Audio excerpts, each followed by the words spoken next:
Ladies and gentlemen, boys and ghouls, guys and gals, and non-gendered pals, welcome Wednesday, witches. Welcome one, welcome all to Witches Movie Coven, where tonight we have a very special film for you. So now it is time to grab your goat, or two of them.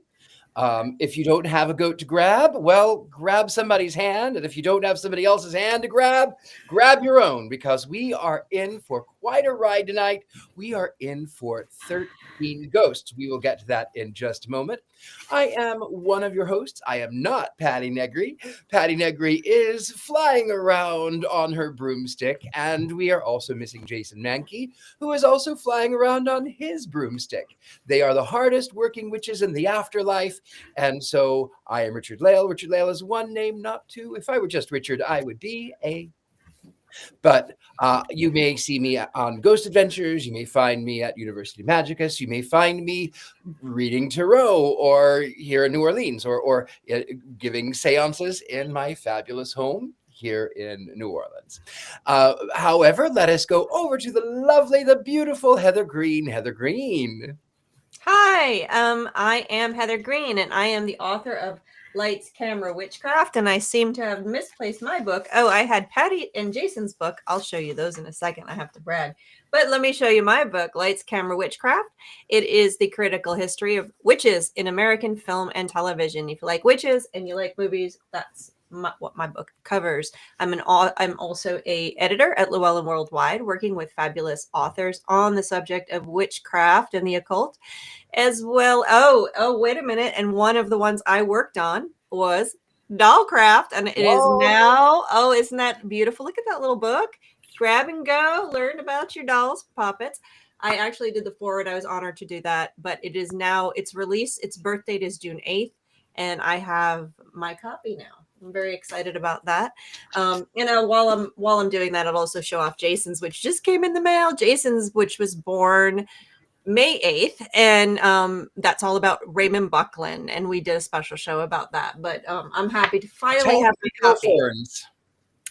I just need signatures in them from the wonderful authors that are part of this coven. So, but I am also a journalist and a member of this coven, and I'm very excited to be here to talk about all 13 of these ghosts. 26. There might be 26 ghosts. That's true. We may be talking about 26. We might be. And we go over to the lovely Miss Courtney Buckley. Hello, Miss Courtney Buckley. Hi. Are you scared alone tonight? I am not. I am scared. I'm not alone. I'm in a new place. That's scary. So I'm in witness protection right now. You won't recognize me over here anywhere. But you might recognize me from Scared and Alone. And I am super excited to talk about. I will only be talking about 13 of the 26 ghosts tonight. But I forgot my Black Phillip. I forgot my wand. I'm a terrible witch, but I did remember my sunglasses just in case anyone has any invalid opinions. You would expect nothing less. So you may notice that Ms. Patty Negri and Mr. Jason Mankey look somewhat different today. So let us go to the Jason Mankey stand-in, Thumper Forge. Thumper. Hello, I am Jason Mankey's evil twin Thumper. I am also with Llewellyn and a blogger for Pactos Bacon, and I am a witch and Discordian and court. Exactly. He learned. And Courtney's probably going to hex me tonight, so we'll see what happens. Lovely. And Miss Tabitha Meadows, welcome. Hi everyone. I am Tabitha Meadows, and I am Patty Negri's shadow side. I am a medium and psychic, and I'm super happy to be here as always. Thank you very much. Well, we welcome all of you, and we welcome, of course, all of you who are in the comments. We are so grateful. I know that we had people counting down. All of the names are here. We love you, and throughout the day, throughout the show, we're going to be calling over to you. So keep those comments coming, because we have a great film to explore tonight. We have Thir13en 13 Ghosts. This one stars my cousin, Matthew Lillard. And before we get into that, I will tell you a little bit about I've been on Ghost Adventures a couple of times. And in the Los Feliz murder mansion, I was called over to be on Ghost Adventures, and I had an encounter with this ancient spirit long before I was actually in the house, and I was a little bit paranoid. I have to admit, I was actually kind of scared because they gave me these glasses that was supposed, not these, but they gave me glasses that were supposed to help me enhance my ghost experience. And I will say they did. I actually did see some ghosts. It was quite an intriguing time. And then I became friends with the ghosts. It lasted 45 minutes, and that was the way that they do. But before we go into that, I want to talk a little bit about these glasses, because these are from Magnolia Clothiers. They were originally designed in the 1830s, not the 1930s, the 1830s, to be worn on early locomotives. But in Hollywood history, these glasses have quite a reputation. You might recognize these as Claude Rains in The Invisible Man. He wore these. You might see them with Vincent Price in The Tomb of Ligeia.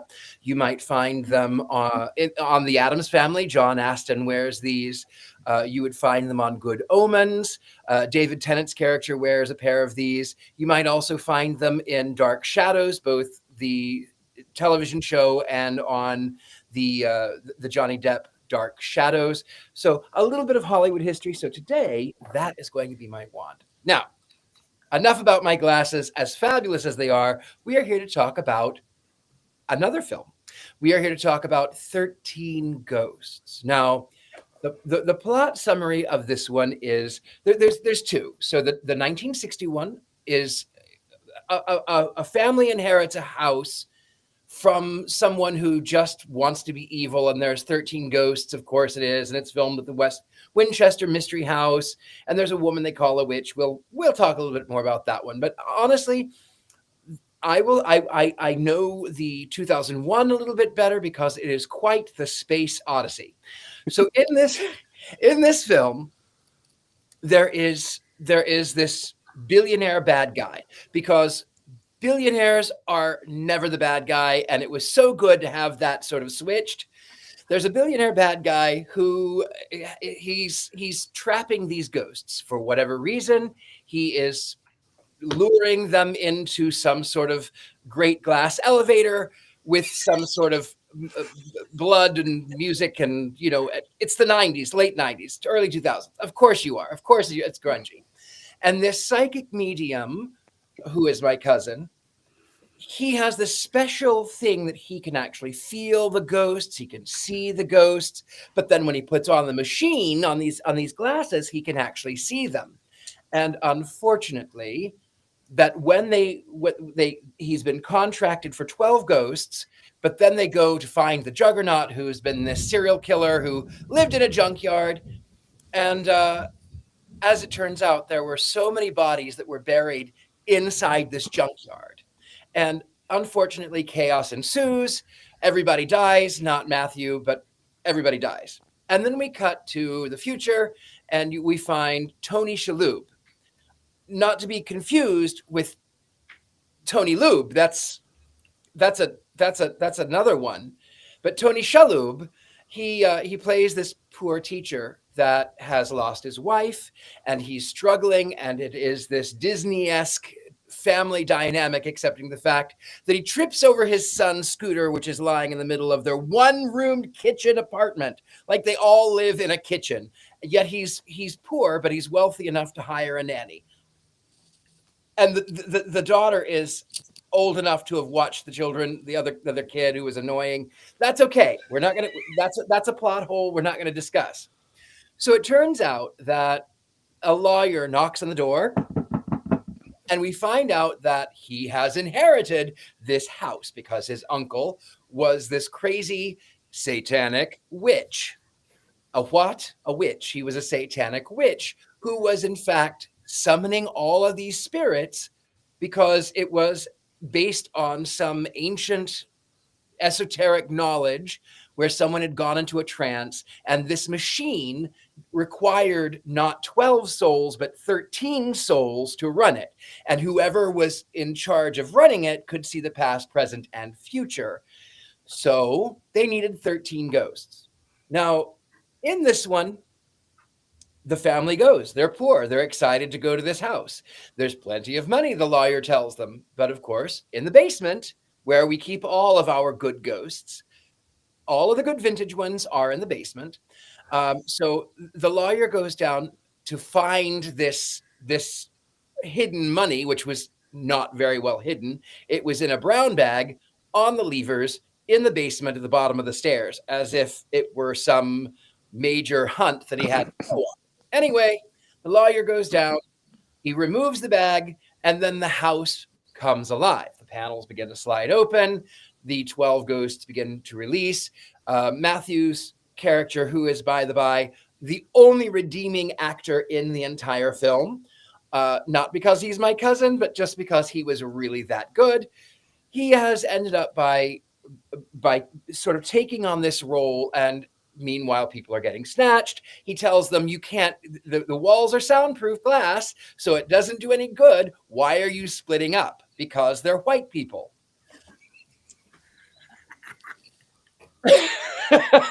White people always do crazy things like this in horror films. They always do. The nanny, by the way, is a woman of color, by the by. And Alyssa says, did the lawyer split? Yes, the lawyer split. That's actually one of the quotes that that the nanny says. So the lawyer actually does get split in half by the glass, unbeknownst to the family.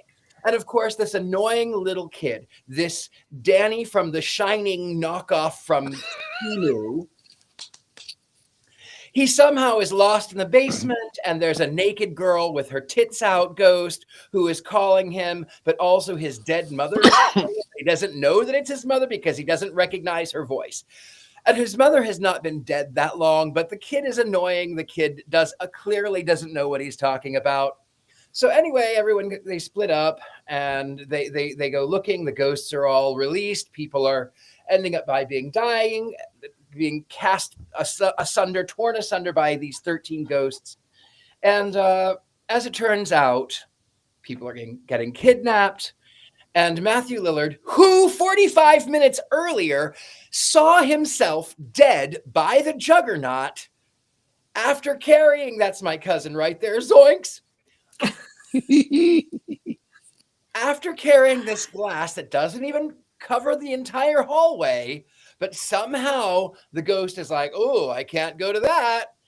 So Shaggy Lillard, he ends up by blocking Tony Shalhoub's character behind this glass so that these demon spirits can't get him, and then he's dead. Meanwhile, the other guy, the uncle, Cyrus, has formed this sort of allegiance. This guy, he's not really dead. You think he's dead. Why is he still covered in blood? Meanwhile, also the psychic medium touched him and knew things, but didn't know that he wasn't actually dead. But that's okay. I'm going to let that plot hole go. So as it turns out, this guy's not actually dead, and he formed an allegiance. Apparently, he was having some kind of love affair with the woman who was against this billionaire, but apparently they wanted to have internet babies or something because that's what billionaires do. And so she's actually in the house. Somehow she saves them, but then she's also the bad guy. This guy wants his nephew to unalive himself out of the love of his children, but too late. Matthew Lillard is dead, and he ends up by jumping through this wonderfully CGI 2001 CGI time machine, cutting, slicing, dicing. Wait, there's more. He leaps into that, saving his children. The whole thing has gone crazy. The nanny, who is a woman of color, says, no, I am leaving. I am out of here. I am not paid for this. And she is the wisest one in the entire film. And then I think they end up by leaving, and the ghosts are freed and the spirits are off to wander. Why are they free? Because the machine is dead. Why are they scared of flares? Nobody knows. But they are. And the ghosts go back off to join the circus in the other world. The end. Did I get that right? Was that a pretty accurate description? I would say so. If you have not followed that plot line, that is perfectly okay, because I bet you someone right over here to my right, your left, right over there, Heather Green, I bet Heather has some things to say on either this film and probably the predecessor, the 1960. Yeah, I will certainly give you some 5 things to look at, to think about. So first of all, I'm going to talk about the basics, and then we're going to talk about and then I'm going to get my list because I flipped the page. Hang on a second. Okay, here we go. Now I got my notes out. So first, I can't do this all from memory, guys. I got the basics, then we'll do context. We'll talk about the cast briefly and the 1960 film, and then the Oz connection. And of course, I have to bring that up, right? So first, the basics. This movie is directed by Steve Beck, came out in 2001, October, of course, right around Halloween. A perfect film for that. It grossed more than the budget, but not enough to make it a successful film. It was largely panned and was considered terrible. And they did, a lot of reviewers did remark that the cinematography was good, that the visuals were good, but it just was pretty much a panned movie. However, since then, it's become a cult film. And it's become more and more popular with time. And many of our horror films tend to do that because people just love to watch them over and over, and they they get a second life in that way, funny enough. And there's actually talk of a 13 Ghosts series coming soon. I didn't find any dates yet, but I didn't find anything to say that they had canceled. I think they're in pre-production. They might be in writing it, or I don't know exactly where they are. So be on the lookout for that if you're a fan of this movie. It will be coming out soon. The other point of this movie is that hold on a second. I had the reboot. Yes. So that's what we're going to talk about. That's the basics. So now let's talk about the cast. So the cast, some recognizable people, of course. We know about Matthew Lillard. Richard-Lael had mentioned who that is, your cousin. There he is, Zoinks. He was took over as the voice of Shaggy, and also Shaggy there. He is also in Scream, Five Nights at Freddy, and She's All About That, and a number of other films, especially during that period of time. You will recognize his face here and there. Tony Shalhoub also been mentioned. Tony Shalhoub is very, very recognizable to many people because he's been on television. He's won Emmy Awards, Golden Globes. He actually won a Tony Award as well. He was in a musical at one point. He won a Grammy. So he's a pretty recognizable figure. He was Monk, which I know somebody in the comments already mentioned. He was in The Marvelous Miss Maisel, Barton Fink, Men in Black, Wings, the TV show. If you don't know what that, he was the Luigi in the movie The Cars. He was in Gattaca, and Addams Family Values, I believe. So he's been in more than that. Those are just some you might recognize. Shannon Elizabeth, the daughter, you might recognize her from that period of time. Her face is very recognizable if you were watching movies in the late 90s and into the early 2000s. She was in the American Pie, Scary Movie, Jay and Silent Bob, one of my favorites from that period of time. The movie Love Actually. So she was very a recognizable face at that period of time.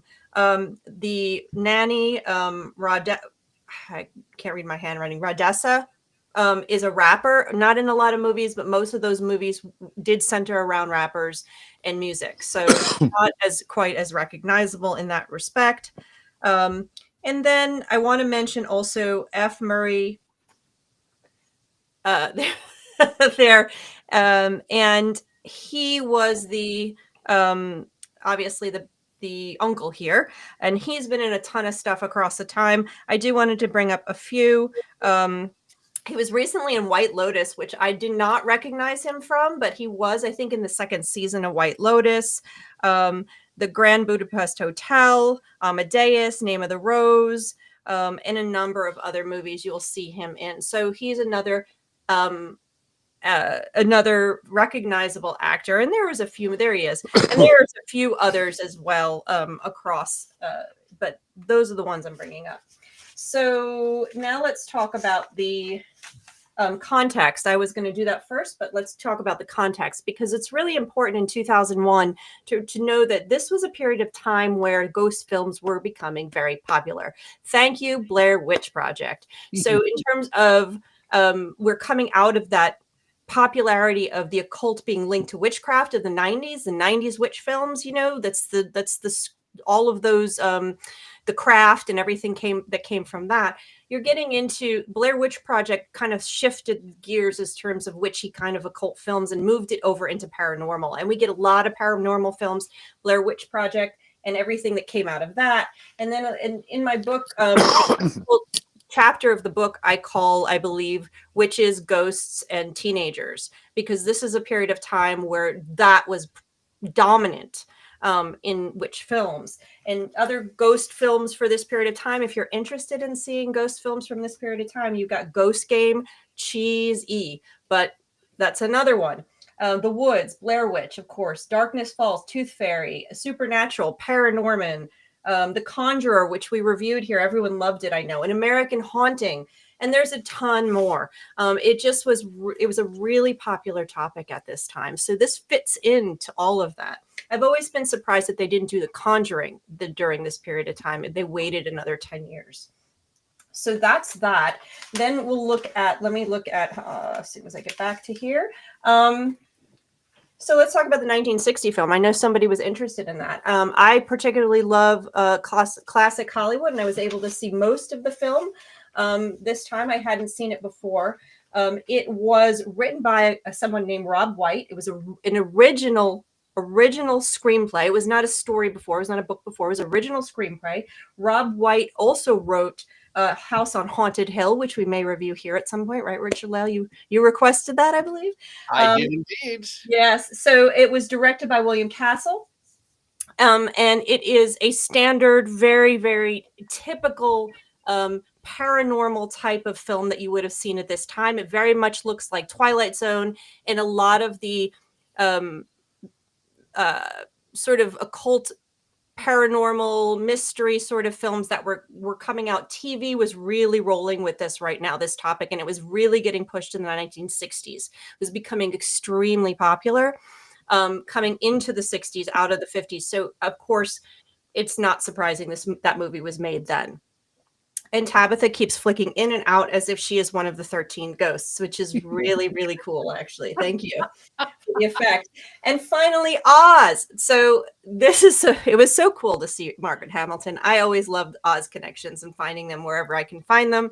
So Margaret Hamilton, of course, is the medium in the first film. You will see her. She is brilliant, but it doesn't take much for Margaret Hamilton to play a role like this. All they have to do is put her in black and make her look austere and stick her on the screen, and pow, the audience got it.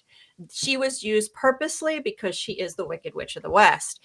And this is not the first film to do it. There's one in 59 that does it, which we have not reviewed here, but it's a Abbott and Costello movie called Coming Around the Mountain, and it is Wizard of Oz 100%. They're totally relying on her.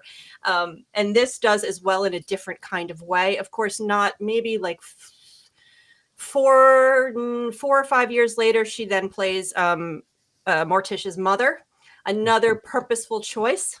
And then by the 1970s, you're seeing her all over Mr. Rogers, Sesame Street. It's just becoming more and more. They're really pulling on her and her role as the Wicked Witch of the West. And I talk about that throughout my book because I'm an Oz fan, and it's important. But here she is. And what I love, the end scene, one of the classics is right at the end of the movie. The little boy says, "But are you really a witch?" And she says, I think she repeats, ask me no questions, I'll tell you no lies. So she doesn't really say, but that's a brilliant moment right there where you almost feel like Dorothy is saying, but are you a good witch or a bad? You're kind of seeing that. And then she turns the corner, and as right at the end of the film, there's an explosion. She picks up the broom and she looks straight at the camera and breaks that fourth wall holding the broomstick and then walks off. I'm like, I love it. So another hat tip to the Wizard of Oz. And if you noticed in the modern movie, you hear one of the characters say, "There's no place like home. There's no place like home." So there is a little bit of Oz in everywhere, all the time, in all the places.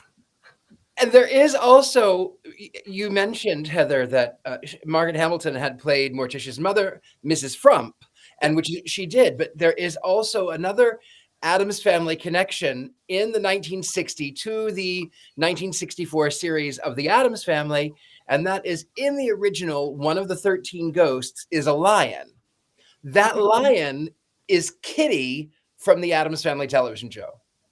That's fun. So you have Morticia's mother, Mrs. Frump, and you have Kitty in this house, which was filmed in the Winchester Mystery House, which of course Patty was just there for a Ghost Adventures thing. See how we're all connected? Twisted trees we weave here. With that, who would like to go first? Ms. Courtney Buckley. Me, that's me. I'm so excited. Here's the thing. This movie, 13 Ghosts, it was my first horror movie that I loved. It taught me to love horror. To this day, I didn't get to rewatch it this time, but I watched a little bit of it. But I've seen it a million times. But to this day, it still scares me. In that weird, like, remembering when I was a teenager and turning the lights off and watching it under the cover of darkness type movie. I just think, especially at the time, the effects were so great. The story was so cool. The ghosts were so cool. I don't know. I think that it made me fall in love with horror, and I love horror to this day. And I credit this movie for that. And I will say too, watching it, Nathan and I watched it for a few minutes yesterday. And Nathan is obsessed with the entire Lillard family tree, obviously, because he loves you and worships you. But also, anytime Matthew comes on the screen, he loses his mind. So I got to tell him that you guys were related yesterday, and he almost passed out. So that was fun. The older I get, the closer I look to Matthew. Like, yeah. It's kind of funny because growing up, I looked more like my mother's side, very thin, and my mother was Cherokee, so very dark and but my father's side was Swedish and French. So I as I get older, as we age together, I go, yep, I think I get some genetics from that side of the family. No. Whether it is a positive or a negative, I don't know. So who has anything else they would like to say? Anybody? I remember really liking this movie when it came out. And I rewatched it actually this afternoon. And it just, again, I'm terrified of Courtney. So I don't want to say too much. Say your piece, Thumper. Did you see the Joker? I will say my piece. The reason the scenery was glass was to keep the actors from chewing it. I thought that it was very melodramatic, and I felt like all the characters were very one-dimensional. But at the same time, whenever the ghosts would kick in, I thought it was great. I think the effects, even the giant circle of death at the end, it was very much early 2000s CGI, but it still kind of held up, and the ghosts were genuinely scary. I think mainly there were so many moments that were overacted, and there were so many moments where I think that like the exposition was kind of top heavy. And something that bothers me about movies sometimes is when there's sort of a presumed unintelligence of the audience. And so we're going to spell some things out for the audience in case they're not quick enough to get it. And that just seemed to happen quite a bit. But at the same time, I sat through the whole thing, and I don't think I rolled my eyes that often. And I kind of got a kick out of it. And I will say, Matthew Lillard's character, when he came back at the end, I think the reason why the Juggernaut could like snap his spine so easy was because his back was worn down from carrying the whole film. And he, when his ghost appeared at the end, and he was very calm, and he was very encouraging, and he was very soothing, and it was like, oh, because he's not constantly being bombarded by all this psychic stuff, and now he's at peace, so he can turn around and encourage Tony Shalhoub's character to be at peace and to do the right thing. And so that I thought was very touching, and I thought that was a really good acting job on his part. I do remember when the movie came out, and this is probably why I thought I loved the movie so much. The DVD had the backstory of all the different ghosts and how they became the ghosts and what their tragedy was in life. And so I remembered all the backstory, and then watched the movie, and just like a ghost would appear, and they'd be like, "Oh, it's the torn prince," or "Oh, it's the angry princess," or whatever. And so without that backstory in the film itself, things felt a little flat, even though the ghosts themselves were really cool. Which I think is maybe why they're doing the 13 Ghosts as a series. And I think they are going to flesh out the ghost stories, because really, Thumper, I agree, the ghosts were so fascinating, and the backstories in and of themselves were brilliant. And the one scene that to this day does still freak me out is Shannon Elizabeth in the bathroom with the angry princess in the tub, and the princess at first trying to mimic her and trying to be pretty too, and then just like as she's about to get her, then things move on. But that scene was beautifully done and very, very creepy. And there were a lot of moments like that through the film. It was definitely beautiful. I as much as I love Victorian things, I actually in 2001 wanted to live in a glass house so that I could never throw stones. I mean, but really this film made it so that I did want to live in that glass house. I thought it was so fabulous, and it's sort of postmodern nod to the Art Deco period and a little bit of that occult steampunk. Yeah, there was a little bit of. It was kind of, it did inspire me, which of course steampunk reached a major peak in the early 2000s. Yep. Mm-hmm. That whole aesthetic of gears that don't actually do anything, which annoys me. 20 years ago, I might have been easily impressed by gears that didn't do anything, but 20 years later, those gears had better do something. I don't care what, the gears had better do something. Tabitha, what did you think? Well, first of all, I'd like to say that I was on the side of the spirits, the ghosts of the house. No matter how scary they were. The reason being is they had a tragic backstory, and at one point these people were human beings. And like Heather, I had to write everything down because I can't possibly remember all of my thoughts that I had on this movie. And I absolutely love this movie, like Courtney, for so many reasons, but kind of a supernatural dive here. We'll talk about the black zodiac or the dark zodiac.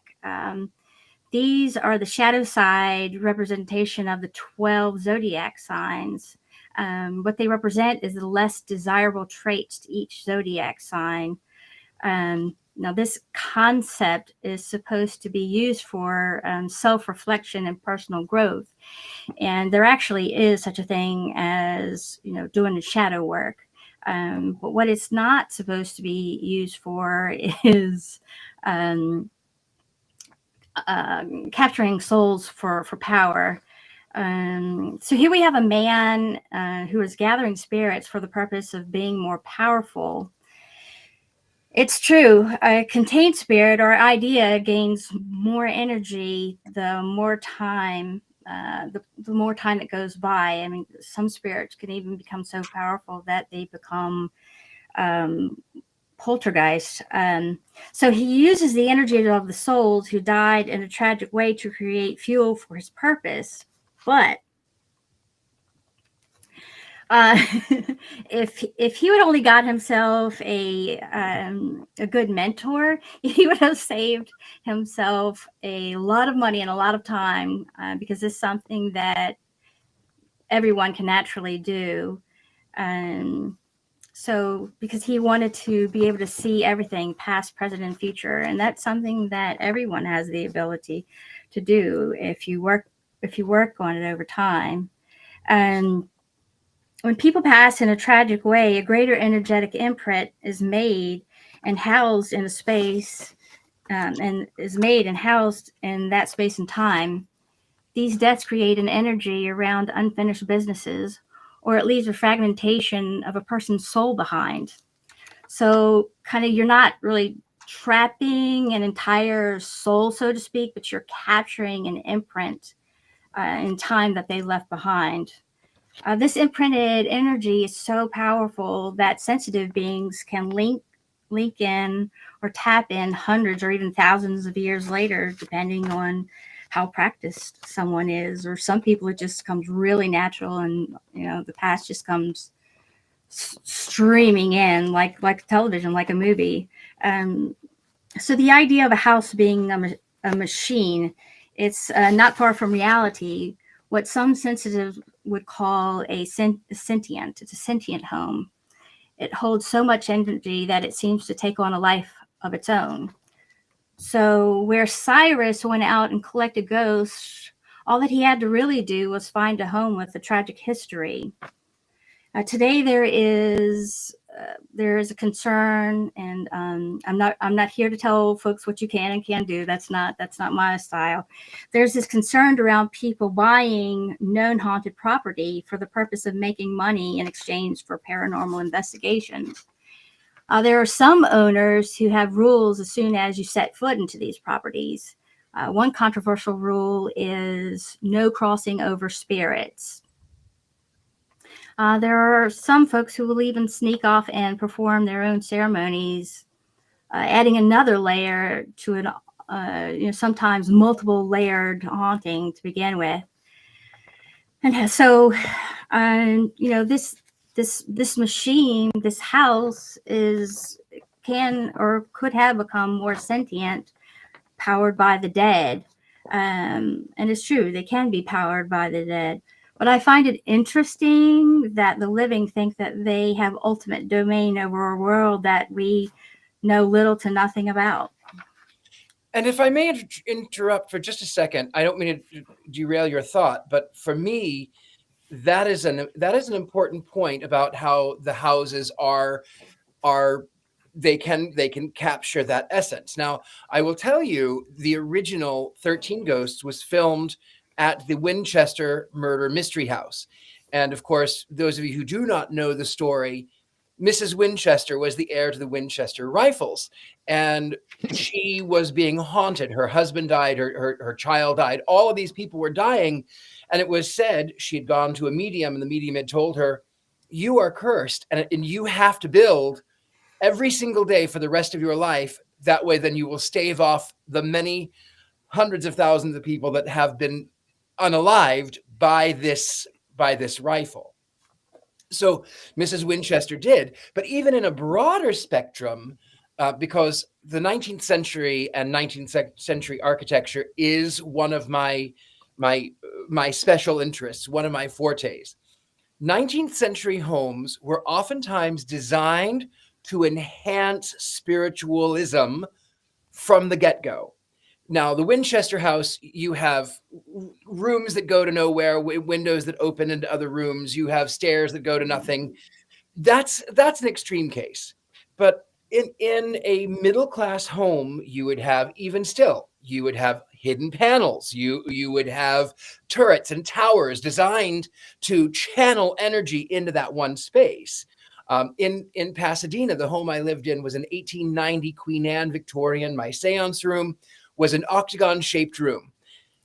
And sometimes that room would shake so heavily under the power of spiritualism that I and my clients thought that there was an earthquake. And then we would Google and we'd find out there was not. So a 19th century home has already those things manifest in them to not only trap souls, sometimes not only to scare the souls so that they don't exhaust. They exhaust themselves and don't chase after Mrs. Winchester. But you have to remember the spiritualism of the 19th century. You had gone through the Civil War. You've gone through a great many number of deaths. And then you get the Ouija board coming out in the 1890s. It was a major time of spiritualism. So old homes do have that. Then you add the layer on the fact that in older homes, you didn't have a living room. You had a death room. The death room was the nicest room in the house. It was the largest room. They would lay you in wait. So that's how the house became known as being haunted, the Victorian house. Think of a haunted house. Typically, it is Victorian. Meanwhile, this one in 13 Ghosts was not. I'm sorry. Go on, Tabitha. Oh, I was finished. So no, it was good that you picked up behind that. But also to mention the spells, or in modern day, people can put up wards to keep things in or out. So that's another thing that I just wanted to mention. Yep, you can absolutely put wards. I tell people whenever I am dealing with homes that are possessed or haunted, I tell them, write your name on a mirror, put it under the bed, because that's a portal and it blocks that out. Put your salt in the corners of your room. Do a red cord around your house. There are many wards that you can do that will help protect you. Heather, you haven't said anything about the film. You did your thing. But what do you think, Heather? I'm just gonna look at Courtney real I'm quick. looking you right in the eye. I'm looking at you right in the eye, and I am not afraid. Here we go. Get ready. I really, really enjoyed the concept of the film. I really enjoyed the story, the idea. It pulls from traditional horror where an innocent family goes into a haunted occult space. Very classic. Loved it. I love the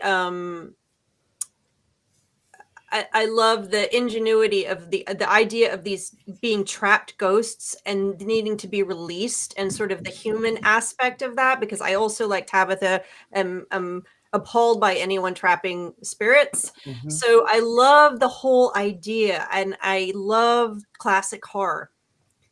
I wanted to love this movie for that reason, but I did not. I would have done it differently. I would have done it with less freaky looking ghosts and made it more haunting and less graphically ghouly. I think it would have been more effective. I think the acting was, whatever, no big deal, not neither here nor there. I did mind it. It just was, except for your cousin, who was actually the best one in the film. I think his role was brilliant. I think his acting was brilliant. He captured exactly what he needed to capture. I did not like the house. I would have liked it to be a Victorian house. I did not like the technological steampunk aspect. I would have liked it to be more classically spooky, not as dry and 1950s TV show as the original, but something. It could have been so much better, and I hope they redo it one day with a more subtle haunting feel, similar to what you find in The Conjuring, or some, it can have a death count, it can be scary. We don't need to have the graphicness of it. The guy splitting in half, it was just, for me, that was unnecessary. I didn't need to see all those. That It was blood. all for that funny joke, thoe. Did the lawyer? It was a great joke. Yeah. So But that was also. I wish. I'll just say, I love the concept, and I wish I would have done it differently. The cutting the lawyer in half, though, was very much a trope of mainly more sci-fi movies than horror at the time, but like Resident Evil and Ghost the indie Ship. film, the indie film Cube, if you've ever seen that, where there were these scenes that were very people getting cut up in very precise ways, and so which was always sort of, was never necessarily relevant to the plot. It was just like, hey, look what we got the computers to do. Right. Like, look at the effect. And that's we always my created. problem. And that's always my Yeah. problem. If something like that it doesn't serve the story Yeah. comes first. Why didn't the lawyer become a ghost? Yeah. Yeah. I mean, Why wasn't he the 13th ghost? Right? There- The 13th There were ghost. so many ghosts. The 13th ghost had, according to the plot, had to do so willingly. Yeah. And I agree, Heather. I think 20 years ago, I liked that it was sort of not the typical old house. But as I've matured, I really do wish that it would have been. I wish it would have been My Parlor. You know, I wish that it, because even when you think of both The Haunting from 1964, was it, and the 1999 versions, The Haunting is it is the classic clean, tidy haunted house. It wasn't covered in sheets and spider webs. The house itself had a character of its own, and I would have liked this film a lot better had they used that classic haunted house. I have something to say. I have something very important to say. I've heard all of these opinions about the movie that is my love and whatever. Fine. However, I feel like even to this day, watching this movie and seeing that weird house, it doesn't even feel like a house. Why would anybody want to inherit that? That makes no sense. They can barely even live there because it's not a house. It's a trap. Yeah. Oh, for sure. So, right. But like it shouldn't be anything else because it's a trap. It's not a house. It's like a Dybbuk box. So if you change it into something like a house, it changes everything. And if you say, hold on, if you say they have to change everything, then guess what I can do now? And I tested it out a little bit ago. I can turn my light off now. I do think look at Travis is disappearing. Oh no. I think you might be onto something there, Courtney, because the uncle would not have built a Victorian house because we are 125 years since the Victorian era. We just are. We are. There's no getting around it. So had he built the house, he would not have built a Victorian house. But the story from the original, the story was not about building the house. You know, that was what was added. The technological aspect of building this house around this medieval manuscript and all that was not in the original film. That was not that was made for 2001. I keep wanting to say 2021. So I think if the movie was to be adapted again, I would adapt it without that element entirely. If he was going to build a house, it doesn't necessarily, I don't think, need to be Victorian. It just needs to not be a machine.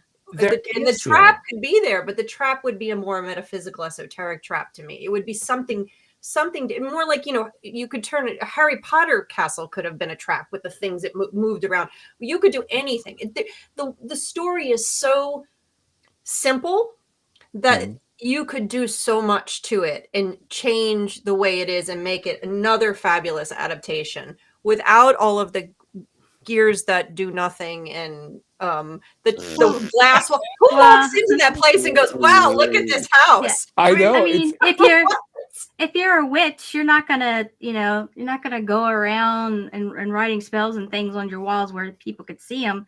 So the concept of the glasses are really neat. So they could have the glasses that would allow you to see all the spells and sigils. Well, and they did that, but it was sort of a weird redundancy because, you know, they walk in and there's Latin and or Elvish all over the walls, and then they put on the glasses and they're like, oh, hey, there's more Latin.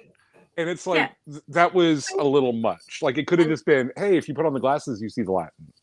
Yeah, that would be cool. Nobody said, why is there writing all over these walls? Why can I see through 7 rooms and there's someone peeing down the hall over there? I could see them. Yeah. Nobody said anything. I do. The bathroom did have the bricks that were sort of not see-through. It had a little bit of privacy in the bathroom. We don't know that. I do have a quote from the original film that I actually think is quite apropos, since we were talking about the houses. One of the films in the 1960 version, they are so poor. He's a professor who is poor, and they keep repossessing his furniture. Like, you know, he didn't pay the exorcist and they repossess the furniture all the time. So the kid makes a wish that he wishes for a house that has furniture that's all theirs, that they can't take away. Then this creep answers the door and he says, come down to the lawyer's office, or knocks on the door. Once he's at the lawyer's office, this is, by the way, 1960. And the lawyer says, you've inherited this house, but I wouldn't get my hopes up because this is the kind of house they built 50 years ago, which would put it at 1910. Now, we know the Winchester house is not 1910. It's actually 19th century. So that I find to be funny. But even when we think about a 50-year-old house being that outdated, now a house could be, an apartment building can be 50 years old. Shopping malls, if they still exist, are 50 years old. Even right now, the plane Air Force One is still a 50-year-old plane. So, but it was such a change from 1900 to 1960 that it was seen as being out of touch and old-fashioned. That's the quotes that I have. I have a couple of quotes, and one of them ties into my feeling of the top-heavy exposition, where at the when we're first introduced to the family, and Shannon Elizabeth goes, "You're the best little brother." So in order, like, we can't just see kids playing in the backyard. We had to say, "This is my little brother," in case you haven't figured that out. And of course, we talked about "Did the lawyer split," which was the greatest line in the film, and several others. Like, that was really well done. A line that, because one of my issues in rewatching the film was kind of how everybody was not very multidimensional, and Tony Shalhoub's character, whose persona was math teacher, and he walks in the house and he goes, "Such a wealth of knowledge," which was just it felt very forced, but it was sort of in character, but it was also just like, I'm the smart one. And so, like, put an arrow there. The lawyer, it's not that he had great lines. He had a one-dimensional face to let everybody know that he was evil. So he'd be like, "You sure did inherit a house." Yeah. And then it's like, it was that there was that, like, one point when he's driving the car, the family's driving their cars, and they're like, "Neat, yay, we're going to the house." And then it flashed to the lawyer, and it was like film noir for a second, where it was just the light on his eyes, so you can see how evil his eyes were, and stuff like, there was some camp value there that made me kind of appreciate it. And then the nanny / babysitter's very last line, the last line of the movie was, "I quit," and I was like, so do I. I'm right there with you. Maybe Courtney can give us some quotes to redeem this show for her. I don't have any quotes. I didn't get to rewatch the movie. Yeah, I had to take on that role tonight. There was the one other quote. I don't have the whole quote, but it's when Matthew Lillard's character is going on and on about revenants and phantasm and all this stuff, and then he's like, after about a good 30 seconds of using every word except ghost, he goes, "I'll dumb it down, ghosts." And it's like, you could have led with that.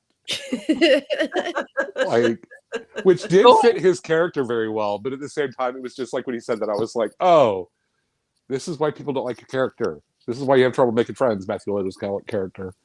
Like, I would have been.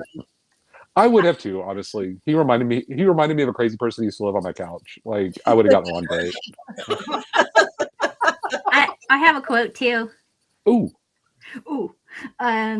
Rafkin, "There are ghosts in the basement." Maggie, "This basement?" Rafkin, "Of course this basement. What is it with you people? If it was the basement next door, I wouldn't give a would I?" That was a good That line. was a good line too. Like, duh. Oh, and when Cyrus when the woman who just sort of like had the 180 character switch, where she was like the Greenpeace of ghost hunting, and then, just kidding, she's Cyrus's lover. That was weird. And yeah, it was very weird. And there was the ancient book of magic that had the cutout in the back for the modern sound reel, and that was missing. And Cyrus like pushes her and yells at her, and she goes, "You're not mad at me, are you?" And it was like, maybe he's a little bit. I think the pushing and yelling at you may have. Listen, some of us are insecure, and we have attachment issues, and we have to have things spelled out for us. That was such a weird shift, though, where the whole movie she was very like, a little almost Laura Croft, and how she was just bumping around, and then the second Cyrus reappears, she just sort of melts and is like, "I'm devoted to you." Well, I have to say, I have to say the other weird part about that was, and I couldn't get it out of my head, it's like she just shows up all of a sudden after they're saying the doors are locked. And then all of a sudden she's there and she's like, I snuck in through the secret place. Well, let's go. Well, no, it's locked. And nobody, at that point, it's like, okay, wait a second.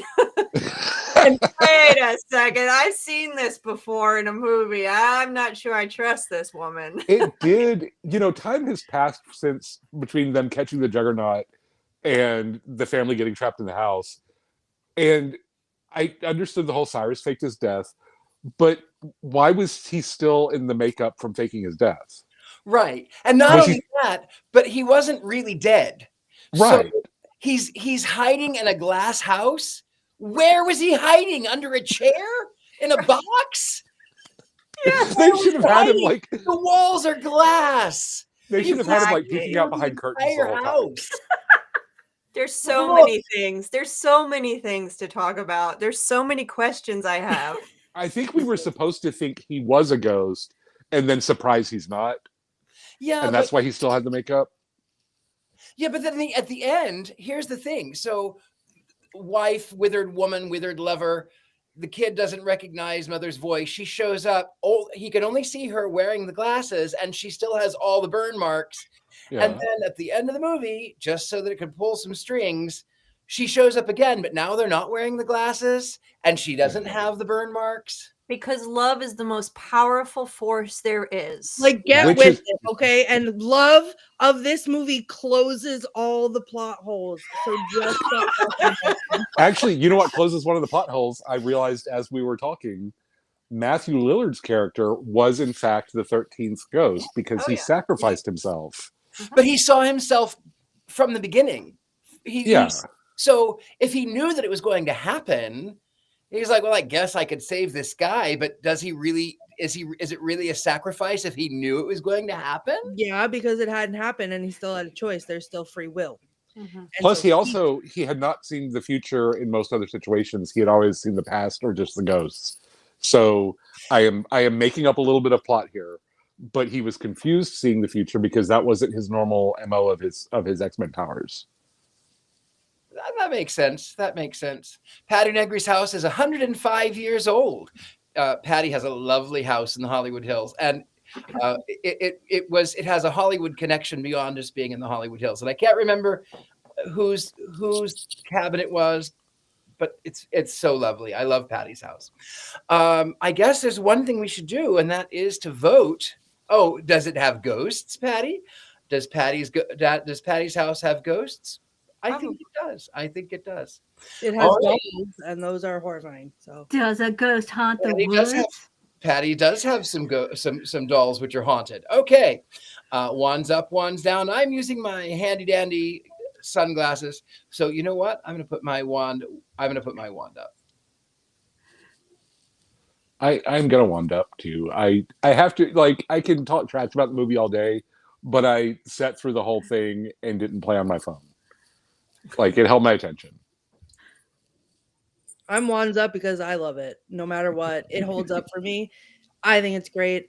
I have the power to suspend my disbelief enough to close those plot holes and just enjoy it for what it is, which is not the best movie on earth, but it's no Killing Tree, but it's a close second or 10th. Nothing is Killing Tree. Maybe Ouija Shark will be, but that remains to be seen. Well, I'm doing it halfway because I did like the concept, and I really hope they remake it one day with a little bit less of the gears and all that other stuff. Well, so I think the series is going to focus only on the ghosts, and some of them take place in the 50s. So yeah, I think we might actually like the ghosts. And you out there, we have Mary Jane King wands up, we have Alyssa wands up, we have Robert Hicks wands up, Ray and Angel Ortiz wands up, Robert Hicks is way up, Colin is wands up, Thomas is wands up, Mickey is wands up, Christy is wands up. We have a lot of wands up. Clearly, everyone knows what they're talking about. And I will add that a recurring thought I had while watching the film was every time I was like, man, I really don't like this voice in my head would literally say, but Lair of the White Worm is one of your favorite movies. So why is that brilliant and this isn't? So I was like, okay, you're right. Weird inner voice that chose that moment to speak up. This Miss movie Heather- was not supposed to be an award winner. It's supposed to be corny. It's supposed to be, it's not supposed. Yeah. So, you take it for what it is. Right. Miss Heather, while you're there, what are we watching next week? The Little Mermaid, animated 1989 film. Because it is your birthday. Yay. My birthday choice. Yay! And we have not talked about The Little Mermaid yet, and what a witch that movie has. Oh, I'm excited. We are all excited. I can tell on our faces. So next week, The Little Mermaid, and where can we find you, everybody? Whoever goes first, where can we find you? Thumper. You can find me on social media. I am at Fivefold Law pretty much everywhere. I recommend TikTok. That's where I do my best work. I also write the blog Fivefold Law for Patheos Pagan. And I have my first full-length book, The Chaos Apple, Magic and Discordianism, for the Postmodern Witch, coming out in November. That Heather edited. Ms. Tabitha Meadows. You can find me on Facebook for private readings. Thank you very much. Yay. Ms. Courtney Buckley. That's me. I am at the Themes on TikTok, Twitch, and Blue Sky. Ms. Heather Green. I'm on the socials, Facebook and Blue Sky and Instagram and whatever else. I'm usually Heather Green 01 or Heather Green Writes, or you can find me HeatherGreen.net. HeatherGreen.net is my website. And I am planning for Mystic South, which is going to be coming up here in about 6 weeks. So please check out the Mystic South website if you want to go there and join 700 of your closest friends for 3 days of witchy and occult fun. So join us, join me, come see me. And I am Richard-Lael and Lillard. I'll be in Scotland next year. You can find me at tracelesstours.com/sacred tours. You can find me at my website, which I never answer because I get overwhelmed, thegentlemanpsychic.com. But I am also the Gentleman Psychic everywhere, Richard-Lael Lillard everywhere. There are some fakes, but I'm really easy to find.